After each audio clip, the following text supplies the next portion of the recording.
Close your eyes for a second. Now try to picture your own face. Not a photo, not a mirror, just your face from memory. You can't really do it, can you? Not clearly. You know pieces, the shape of your nose maybe, the color of your eyes, but the whole picture, the way a stranger sees you, it's blurry. Almost impossible. Now imagine living 30,000 years ago. No mirrors, no phones, no still water nearby most of the time. No glass, no polished metal, nothing. You could see your hands, your legs, your chest, but your face, you would go your entire life never truly seeing it. Think about that. Every person you ever loved, every person who ever loved you, you would know their face perfectly. But your own? A mystery. So here's the question that sounds simple but isn't. How did ancient humans know what they looked like? And the answer is stranger and darker and more fascinating than you'd expect. Let's start with the obvious guess. Water. A still pond. A calm lake. Surely early humans just looked down and saw their reflection.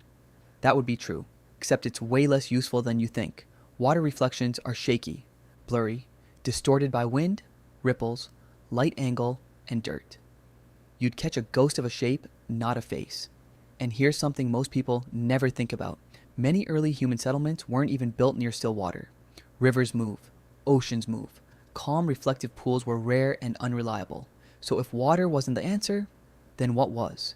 This is where it gets strange, because for tens of thousands of years, humans lived, hunted, raised children, and died, without a reliable way to see their own face. And yet, they carved it, painted it, sculpted it. How? Archaeologists have found human faces carved in stone and bone dating back over 25,000 years. The Venus figurines, cave engravings, bone carvings with clear human features. But here's the twist that changes everything. Most of these ancient faces aren't accurate self-portraits. They're symbolic, simplified, sometimes faceless entirely. A body with no face at all, just smooth stone where eyes should be.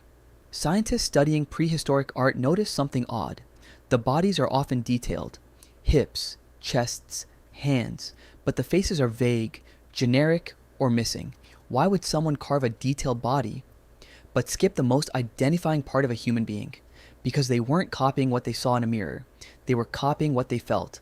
And that's the moment this mystery goes from how did they see their face to something much bigger. Maybe they didn't need to see it at all.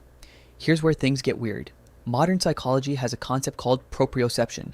It's your brain's internal sense of your own body, where your limbs are, how you're positioned without looking.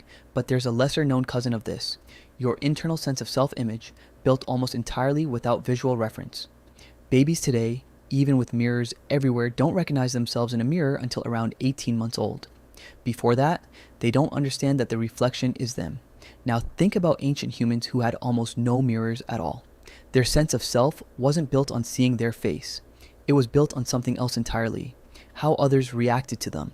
Every smile someone gave them. Every flinch. Every stare. Every time a parent touched their cheek, or a group member pointed at them and laughed, or a rival looked at them with fear. That was their mirror. Not glass, not water, other people's eyes. And that changes everything about how we think about identity. Now, here's where this stops being a fun historical trivia fact and becomes something much deeper.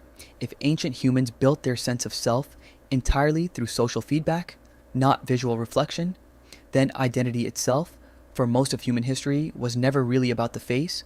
It was about relationship. You didn't know you looked strong.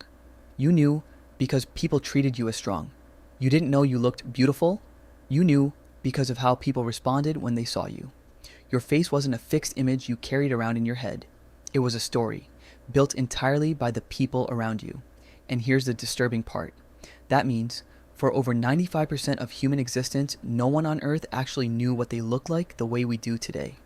Every ancestor, every hunter, every mother cradling a newborn, every warrior walking into battle, none of them ever really saw their own face.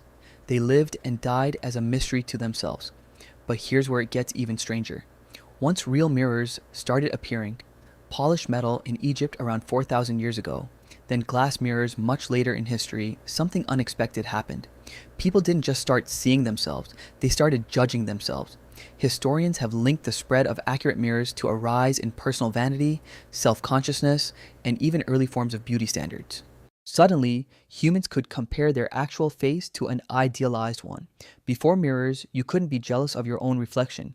You couldn't obsess over a flaw you'd never seen. Self image, as we know it today, the anxious, comparison driven, do I look okay kind of self image, may not be an ancient human trait at all.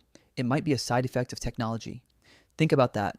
The face you worry about in the mirror every morning, for almost all of human history, it simply didn't exist as a concept, not because people didn't have faces, but because no one saw their own with any reliable accuracy. And it didn't matter. Identity wasn't visual, it was relational. Now, here's the part that will actually change how you see yourself. Today, we live in the most face obsessed era in human history. Selfies, video calls, filters, mirrors in every bathroom, every elevator, every phone screen. We check our reflection so often we don't even notice we're doing it anymore. But your ancestors, the people whose DNA is inside you right now, lived entire lives without that. They didn't know if their nose was too big. They didn't know if their smile was crooked. They built their entire identity through connection, not reflection. And maybe that's the real hidden truth in all of this. Maybe for most of human history, people understood something we've forgotten. You are not your reflection. You never were. For 300,000 years, humans thrived, loved, built families, and survived, without ever once seeing an accurate image of their own face. What made them who they were wasn't a mirror. It was every person who ever looked at them and saw them. So the next time you catch yourself staring into a mirror, criticizing some tiny detail, remember this. Somewhere in your bloodline, thousands of years ago, someone who looks like a distant echo of you lived an entire life, loved deeply, and never once knew what their own face looked like. And they were still completely, unmistakably themselves.